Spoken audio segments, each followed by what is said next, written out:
खबरें तफसील से। उत्तर प्रदेश के 5 शहरों में लॉकडाउन लगाने से मुतालिक इलाहाबाद हाईकोर्ट के फैसले पर सुप्रीम कोर्ट ने फिलहाल रोक लगा दी है। यूपी हुकूमत ने इलाहाबाद हाईकोर्ट के फैसले को सुप्रीम कोर्ट में चैलेंज किया था। अब इस मामले की अगली समाअत 2 हफ्तों के बाद होगी। वाज़ेह है कि यूपी में कोरोना की बेकाबू होती सूरत हाल इलाहाबाद हाईकोर्ट ने अज़खुद नोटिस लिया था। इलाहाबाद हाईकोर्ट ने योगी हुकूमत से रियासत के 5 शहरों में मुकम्मल लॉकडाउन लगाने का फौरी हुक्म दिया है और पूरी रियासत में 15 दिनों का लॉकडाउन लगाने पर गौर करने को कहा था। उत्तर प्रदेश में वीकेंड लॉकडाउन का ऐलान कर दिया गया है। जुमे की रात से पीर की सुबह तक वीकेंड लॉकडाउन रहेगा। इस दौरान पूरी रियासत में मार्केट और दुकानें बंद रहेगी। इसके अलावा रात 8 बजे से सुबह 7 बजे तक नाइट कर्फ्यू रहेगा। कोरोना के बढ़ते केसेस के बीच योगी हुकूमत ने यह फैसला लिया।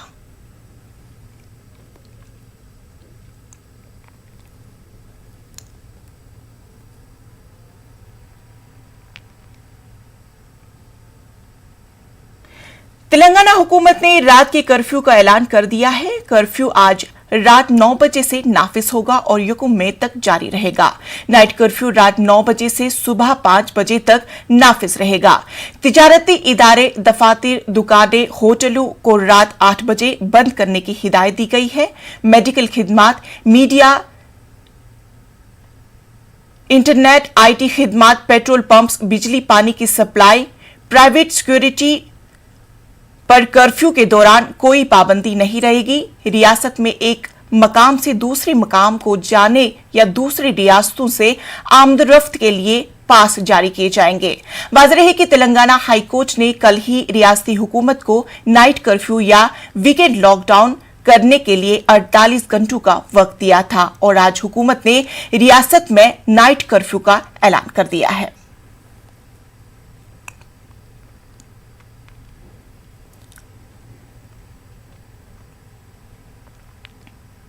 जम्मू कश्मीर में इंतजामिया ने कोविड पर काबू पाने के लिए मजीद सख्त इक़दामात का ऐलान किया है। रात के कर्फ्यू को तमाम 20 अजला के म्युनिसिपल और अर्बन लोकल बॉडी हुदूद तक तौसी दे दी गई है। इससे पहले सिर्फ 8 अजला में रात 10 बजे से सुबह 6 बजे तक कर्फ्यू नाफिज था। नई गाइडलाइंस के मुताबिक पब्लिक ट्रांसपोर्ट यानी मेटाडोर, मिनी बस वगैरह में तयशुदा सीटिंग गुंजाइश से सिर्फ 50% मुसाफिरों को बिठाने की इजाजत रहेगी। डिस्ट्रिक्ट सुप्रिंटेंडेंट ऑफ पुलिस को इन अहकामात पर अमल को यकीनी बनाने की हिदायत दी गई है। म्युनिसिपल अर्बन लोकल बॉडी हुदूद में मार्केट कॉम्प्लेक्स, बाजार, मॉल्स में सिर्फ 50% दुकानों को रोटेशन की बुनियाद पर खुला रखने की इजाजत रहेगी। तमाम अजला के डिस्ट्रिक्ट मजिस्ट्रेशन को हिदायत दी गई है कि मकामी मार्केट एसोसिएशन के मुशावरात करते होने पर इस फैसले पर अमल के लिए एक मैकेनिज्म वाज़ा करें।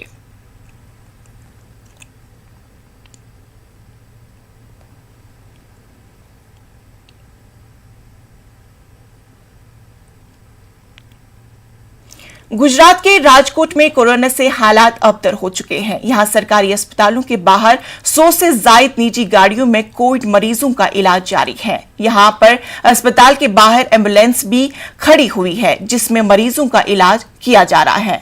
अस्पताल के बाहर ऐसी लंबी कतार देखकर एक कोविड पॉजिटिव मरीज अपने घर से बिस्तर ले आया जिसका कतार में ही इलाज किया जा रहा है।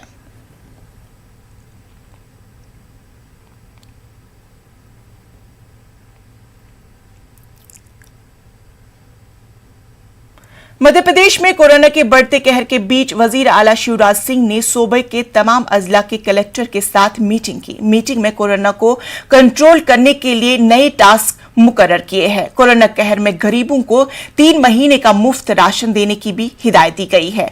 मगर वही कोरोना कहर में राजधानी भोपाल के करवंद इलाके में कायम की गई आरजी सब्जी मंडी में लोगों के जरिए सोशल डिस्टेंसिंग की धज्जियां उड़ाने का भी नजारा सामने आया।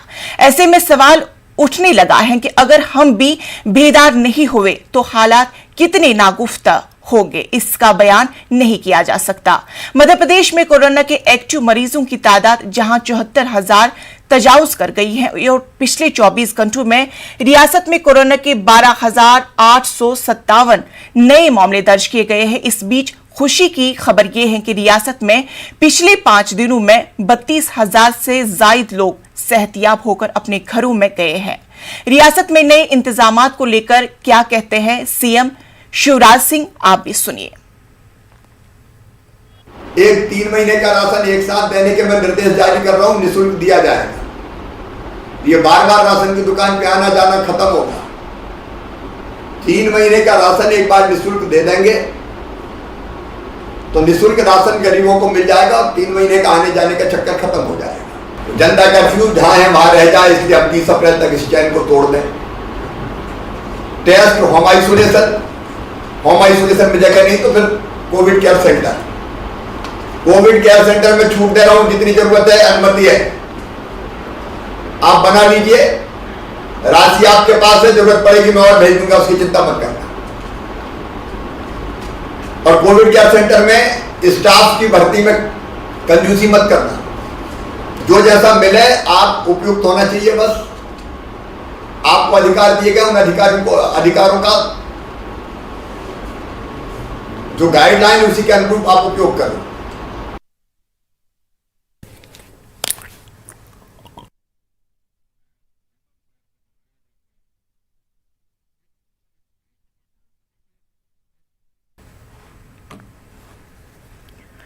तो चलिए सीधा रुख करते अपने नुमाइंदे मेहताब आलम का। मेहताब, ये बताएं कि एक तरफ हुकूमत ने लॉकडाउन का निफाज अमल में लाया है और दूसरी जानब मजदूर अपने घरों को जा रहे हैं, किस हद तक ये मुनासिब है?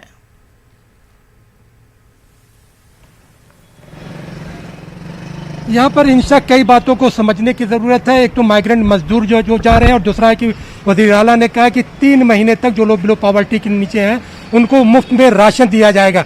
सवाल यह है कि राशन की दुकानों पे जो लोग जाएंगे उनकी जो भीड़ होगी उसको कैसे कंट्रोल किया जाएगा। दूसरा यह है कि जब आपने कोरोना का कर्फ्यू लगा दिया और तमाम चीज़ें तरह की पाबंदियां उस पर नाफिज हैं, तो वो लोग जो 3 महीने का राशन लेने जाएंगे वो राशन कैसे लेकर आएंगे? अपने सर पर लेकर आएंगे या उनको कोई गाड़ी प्रोवाइड की जाएगी? ये चीज़ समझने की है। दूसरा यह कि दिल्ली से ग्वालियर टीकमगढ़ जो बस आ रही थी, ग्वालियर और झांसी हाईवे पर जिसका हादसा हुआ उसको आप देखिए तो आपको अंदाजा होगा कि बसों में उससे ज्यादा लोग भरे हुए थे जो उसकी कैपेसिटी है।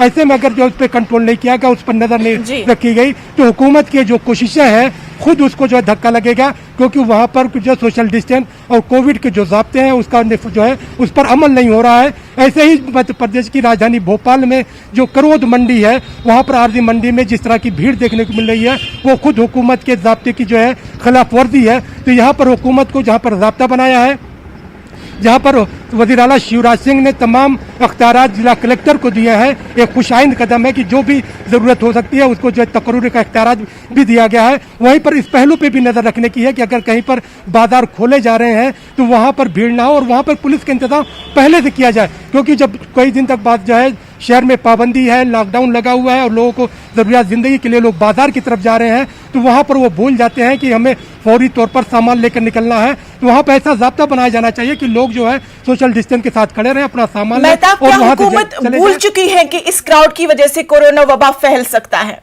क्या इस पे कोई भी अमल नहीं किया जा रहा है? देखिए, यहाँ पर ज़रूरियात ज़िंदगी जो बता रही, मैं आपको बताऊँ, थोड़ी देर पहले भोपाल जो तालाबों का शहर कहलाता है, एक बच्चे ने इसलिए कूद के छलांग लगाई उसमें डूब के मरने की कि उसके घर में खाने को कुछ नहीं है। अब सवाल यह है कि हुकूमत ने एक बड़ा फैसला जो किया है कि 3 महीने का राशन उन लोगों को दिया जाएगा जो बिलो पॉवर्टी है, लेकिन वो लोग जो डेली कमाते हैं और खाते हैं, और यहाँ पर जो है भोपाल राजधानी की बात करें जहाँ पर 26 तक जो है लॉकडाउन का निफाज है, दूसरे शहरों में कोरोना कर्फ्यू का निफाज है, यहाँ पर वो लोग जो डेली ठेला लगाते हैं, जिन्होंने लोन रखा है, अगर उनकी ज़रूरियात ज़िंदगी के लिए जो है चीज़ें नहीं मिलती हैं तो वो किसके पास हाथ फैलाने के लिए जाएं? उनको कहाँ से मदद मिलेगी? उनकी तरफ भी देखने की ज़रूरत है। वरना जहाँ पर अस्पतालों में जो 24 घंटे की बात करें कि मध्य प्रदेश में कोविड ज़ाब्ते के तहत जिन लोगों को प्रोटोकॉल के तहत आखिरी रसूमात अदा किए गए उनकी तादाद 123 बताई जा रही है, जबकि हुकूमत की तरफ से जो मध्य प्रदेश में 24 घंटे की जो रिपोर्ट जारी की गई है उसमें मरने वालों की तादाद कुल 79 बताई गई है। और अगर पूरे उस पर मंजरनामे पर नजर डाले, हुकूमत की तरफ से जो कोशिश आ रही है, कोशिश का एक मुस्बत नतीजा ये है, एक राहत की खबर कि मध्य प्रदेश में 5 दिनों में 32,294 लोग सेहतयाब होकर अपने घरों को गए हैं। वहीं पर राजधानी भोपाल के पीपुल्स हॉस्पिटल की बात करें तो वहां पर ऑक्सीजन की कमी से 10 लोगों के मरने की खबर जो आ रही है, उस पर मध्य प्रदेश के वजीर बराए मेडिकल एजुकेशन विश्वास सारंग ने जांच का हुक्म तो दिया है, लेकिन सवाल यह है कि इससे पहले चाहे हम शहडोल की बात करें, खंडवा की बात करें, या जेपी हॉस्पिटल की बात करें, या भोपाल के हमीदिया हॉस्पिटल की बात करें जहां पर कोरोना वैक्सीन चोरी हुई, तो वहां पर सिर्फ सुपरिटेंडेंट को हटा देना, तबादला कर देना, यह पनिशमेंट नहीं होता है। पनिशमेंट के लिए जो रास्ते हैं उसको तय करना पड़ेगा ताकि कैपिटल पनिशमेंट मिले और लोगों को मालूम हो कि इस तरह के अगर लाइफ लाइन के इंजेक्शन सैकड़ों की तादाद में चोरी किए जाएंगे तो उस पर बड़ी सजा क्या होगी। हुकूमत ने सिर्फ सजा के तौर पर तबादला कर दिया है, उस पर भी गौर करने की जरूरत है। इंशाअल्लाह। जी मेहताब, बेहद अफसोस की एक खबर है कि इससे पहले जब हमने देखा कि पीपल्स हॉस्पिटल में 10 लोगों की मौत हुई और उससे पहले शहडोल में 16 लोगों की मौत हुई, क्या कुछ तहकीकात कर दी गई है या नहीं? देखिए, अभी तक सिर्फ तहकीकात का ऐलान किया गया है, नतीजे कुछ भी नहीं है। जैसा कि मैंने बताया कि भोपाल के हमीदिया हॉस्पिटल में 4 दिन पहले जो है रेमडेसिविर इंजेक्शन जो चोरी होता है वो भी 850 से ज्यादा, उसमें तफ्तीश होती है, पुलिस के जरिए जो 35 लोगों से तफ्तीश की जाती है, उसमें पनिशमेंट के तौर पर अस्पताल के सुपरिटेंडेंट का तबादला किया जाता है, जबकि वो इंजेक्शन में तो कबूल किया गया है कि वो इंजेक्शन भोपाल से दिल्ली तक पहुंचाए गए। सवाल यह कि इतने बड़े सैकड़ों इंजेक्शन जो गायब हुए हैं और वहां से वहां तक पहुंचाए गए, उसमें हायर अथॉरिटीज के लोग भी शामिल होंगे। तबादला पनिशमेंट नहीं है। शहडोल की बात करें, खंडवा की बात करें, या भोपाल के पीपुल्स हॉस्पिटल की बात करें, हमीदिया की बात करें, जेपी हॉस्पिटल की बात करें, उज्जैन की या इंदौर की बात करें, बहुत सारे मामले हैं। और अब तक जो है ऑक्सीजन से मरने वालों की जो तादाद निकल कर आई है वो जो है 56 से ज्यादा हो चुकी है। उस पर जो है काम करने की जरूरत, ताकि लोगों को इस बात को भी यकीन रहे कि जब वो हॉस्पिटल जाए तो उन्हें उम्मीद रहे कि यहाँ पर उनके मरीजों का इलाज होगा। यहाँ पर जब वो आए हैं तो वो अपने मरीजों को अच्छी सेहतयाबी के साथ घर वापस ले जाएंगे। उनको हाथों में सिर्फ उनके जनाजे मैयत थमा दी जाए, ये नहीं होना चाहिए। उस पर भी नजर रखने की जरूरत हुकूमत को है। जी मेहताब, एक तरफ से हुकूमत के तमाम वादे सराब साबित हुए, लेकिन अब उम्मीद की जा सकती है कि आइंदा वक्त में हुकूमत कुछ इस जानिब अपना कुछ मौसर कदम उठाएगी। बेहद शुक्रिया तफसीलात के लिए। तो चलिए शुरुआत अब करते हैं बेहद बड़ी अहम खबर के साथ। मरकजी वजारत मेहनत ने कायम किए कंट्रोल रूम। माइग्रेंट मजदूरों के मसाइल के हल के लिए कंट्रोल रूम कायम किए गए हैं। 20 कंट्रोल रूम का कयाम माइग्रेंट मजदूरों के लिए बनाए गए हैं। आपको बता दें कि इस वक्त लॉकडाउन की वजह से तमाम माइग्रेंट मजदूर अपनी घर वापसी की तरफ लौट रहे हैं, लेकिन अब मरकजी वजारत मेहनत ने उनके लिए कंट्रोल रूम कायम किए हैं ताकि मजदूरों को राहत मिल सके। आपको बता दें कि 20 कंट्रोल रूम माइग्रेंट मजदूरों के लिए बनाए गए हैं।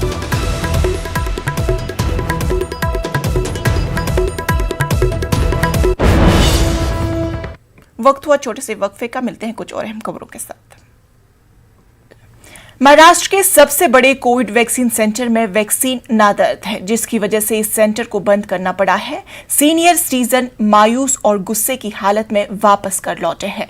महाराष्ट्र का सबसे बड़ा कोविड सेंटर पर वैक्सीन खत्म हो चुका है, यही वजह है कि लोग नाराज हैं।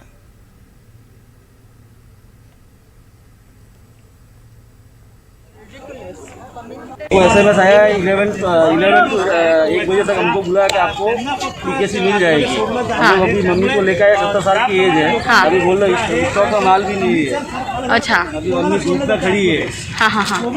तो अभी क्या करेंगे आप? क्या करेंगे, अभी थोड़ी देर अपने घर पे जाएंगे और क्या करेंगे। आपने जिस नंबर पे कांटेक्ट किया था वहाँ से क्या रिप्लाई मिला था आपको? बात SMS का हुआ तो अवेलेबल है, हम इधर बोल रहे अवेलेबल नहीं है। तो कई सारे लोग बाहर मतलब वापस जाना पड़ रहा है उनको। सब एज वाले ही है, सब सीनियर सिटीजन ही है। आपके माता जी का पहला डोज था, सेकंड डोज था? अब समय निकल गया तो क्या करोगे आप? वही तकलीफ है ना, अभी सभी निकल गया। ये लोग बोलते हैं नेक्स्ट टाइम चलेगा, बाकी मेरे को नहीं लगता वो चलने वाला है। डोसेस कम होने की वजह से कल हमारे पास जो स्टॉक था वो 400 लोगों के लिए था कोविशील्ड, और कोवैक्सीन सेकंड डोज में 2000 के। तो तो कोवैक्सीन हम दे रहे हैं, बट कल मालूमात मिली कि रात तक आ जाएगा, तो किसी वजह से वो आ नहीं पाया। मुल्क में लगातार कोरोना के मरीजों की तादाद में इजाफा होता जा रहा है। गुज़श्ता 24 घंटों में 2,60,000 से जायद नए केसेस सामने आए हैं। मरकजी और रियासती हुकूमतें लगातार सेहती खदमात को लेकर काम कर रहे हैं। कई रियासती हुकूमतों ने मरकज पर भेदभाव का इल्जाम भी लगाया है। वहीं मरकजी हुकूमत ने कल तीसरे मरहले के तहत 18 साल से ऊपर के सभी लोगों को वैक्सीन लगाने की इजाजत दे दी है। वहीं दिल्ली में लॉकडाउन की वजह से प्रवासी मजदूरों की वापसी का सिलसिला जारी है।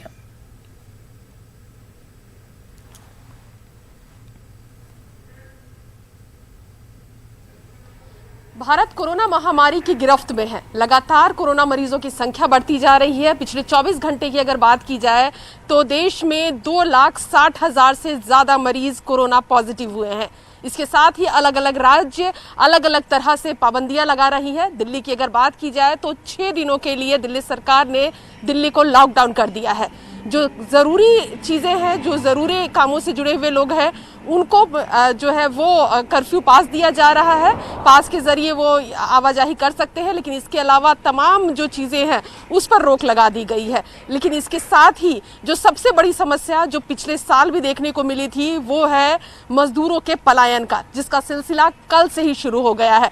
बॉर्डर्स पर चाहे वो बस स्टैंड हो, रेलवे स्टेशन हो या फिर पैदल मजदूर अपने घर की तरफ रवाना हो रहे हैं। एक तरफ जहां सरकार हाथ जोड़कर लोगों से ये निवेदन कर रही थी कि वो दिल्ली छोड़कर ना जाए, वहीं दूसरी तरफ जो दिहाड़ी मजदूर है उनके पास अपने प्रदेश वापसी के अलावा कोई दूसरा विकल्प नहीं बचा।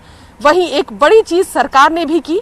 कल प्रधानमंत्री ने कोरोना को लेकर एक बैठक की, जिसके बाद शाम तक ये फैसला लिया गया कि 1 मई जो तीसरा वैक्सीनेशन का फेज होगा उसमें 18 साल से ज्यादा उम्र के सभी लोग वैक्सीन ले पाएंगे।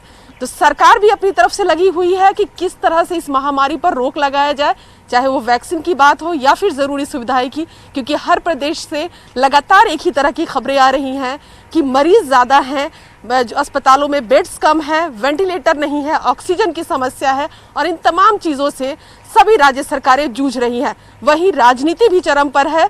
राहुल गांधी लगातार पीएम मोदी पर आक्रामक है। उनका ये कहना है कि एक तरफ सरकार वैक्सीनेशन और कोरोना को लेकर बैठक करती है, वहीं दूसरी तरफ पश्चिम बंगाल में पीएम मोदी रैली भी करते हैं।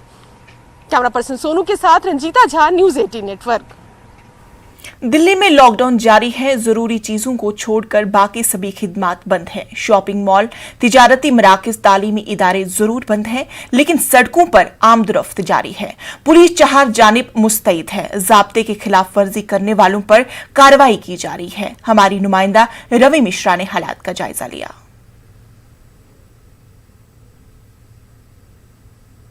राजधानी दिल्ली में कल रात 10 बजे से लेकर आगामी 26 तारीख के सुबह 5 बजे तक लॉकडाउन लगा दिया गया है। मगर आप देख सकते हैं कि सड़कों की हालत क्या है। अभी भी जो कि आईटीओ का सबसे व्यस्त इलाका माना जाता है, यहाँ पर वाहनों की संख्या पहले के मुताबिक थोड़ी कम नज़र ज़रूर आ रही है, मगर ये हाल कभी लॉकडाउन का नहीं हुआ। अक्सर गाड़ियों की संख्या पूर्ण रूप से कम नज़र आती थी, मगर संख्या अभी भी यहाँ पे आप देख सकते हैं कि ज़्यादा है। लोग अपने घरों से निकल रहे हैं। साफ तौर पर हिदायत दी गई है कि जो ज़रूरी सेवा वाले लोग हैं, एसेंशियल फूड गुड सप्लाई वाले जो लोग हैं, वही सड़कों पर बाहर निकले, अन्यथा बेकार में, फिजूल में बाहर निकलने से परहेज़ करें। मगर कुछ लोग हैं कि मानने को तैयार नहीं, अपनी ज़रूरी समस्याओं को लेकर सड़क पर निकल रहे हैं। मगर साफ तौर पर अरविंद केजरीवाल ने ये हिदायत दी है कि पैनिक होने की ज़रूरत नहीं है। 1 हफ्ते में मामले संतुलित हो जाने के बाद लॉकडाउन खोल दिया जाएगा। लगातार दिल्ली में कोरोना संक्रमित मामले बढ़ते जा रहे हैं। अब पिछले 24 घंटे में राजधानी दिल्ली में 23,000 से ज़्यादा मामले निकल कर सामने आए हैं, जो अपने आप में चिंताजनक है। दुकानें बंद हैं। आप देख सकते हैं कि शटर दिखाना चाहूँगा। दुकानें बंद हैं। जो फूड सप्लाईज़ हैं, यानी कि दूध, दही, सब्जियाँ इत्यादि, वो आपको उपलब्ध हो जाएंगी। मार्केट्स, बड़े बड़े बाज़ार, मॉल और shopping malls, auditorium, entertainment park इत्यादि सब कुछ बंद कर दिया गया है। उम्मीद की जा रही है कि इन आने वाले एक हफ्ते में संक्रमण की जो गिनती है, समस्या है, उसमें गिरावट आएगी और कहीं ना कहीं देश हम सबको इस मुश्किल घड़ी में एकजुट करने की कोशिश कर रहा है। इसीलिए अरविंद केजरीवाल ने ये रिक्वेस्ट की है कि आप सब इस लॉकडाउन में सहयोग दें और कोरोना को मात देने में आगे बढ़कर सामने आएं। कैमरा पर्सन प्रहलाद के साथ मैं रवि मिश्रा, न्यूज़ 18 नई दिल्ली। दिल्ली में लॉकडाउन लगने के बाद गरीब अफराद परेशान हैं, खासकर वो जो रोज कमाते हैं और रोज खाने वाले हैं। लॉकडाउन के चलते इनके सामने 2 वक्त की रोटी का मसला पैदा हो गया है। दिल्ली सिख गुरुद्वारा मैनेजमेंट कमेटी ने एक पहल करते हुए गरीब और मुस्तहिक अफराद तक खाना पहुंचाने का काम कर रही है। गुरुद्वारे की जानिब से बड़े पैमाने पर लंगर तकसीम किया जा रहा है। कमेटी का मकसद है कि इस मुसीबत की घड़ी में कम से कम कोई भूख से न मरे।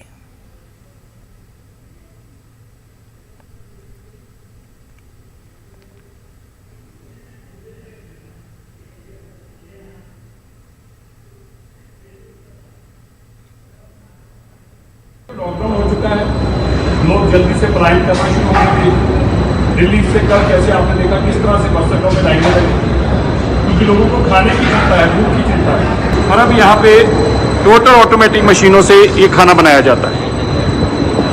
ये जो भी लोग यहाँ पे सेवा में हैं, ये उन जरूरतमंद लोगों के लिए है, ताकि दिल्ली में कोई भी परिवार भूखा ना सोए। हजारों लोगों के लिए खाना बनकर पैक भी हो रहा है। जो कोविड पेशेंट हैं, जिनके घर में कोई खाना बनाने वाला नहीं है, देखो लोग, वो सारे के सारों के लिए यहाँ से पैकिंग हो रही है। ये पैकिंग का स्टफ है। जिनके घर पर कोई खाना पहुंचाने वाला नहीं है, उनके लिए ये पैक होकर खाना जा रहा है।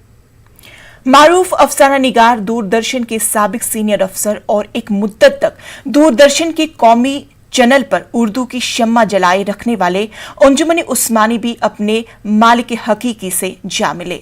अंजुमन उस्मानिया का दिल्ली के एक अस्पताल में रात 2:30 बजे इंतकाल हुआ। अंजुमन उस्मानिया की देवबंद में तदफीन हुई।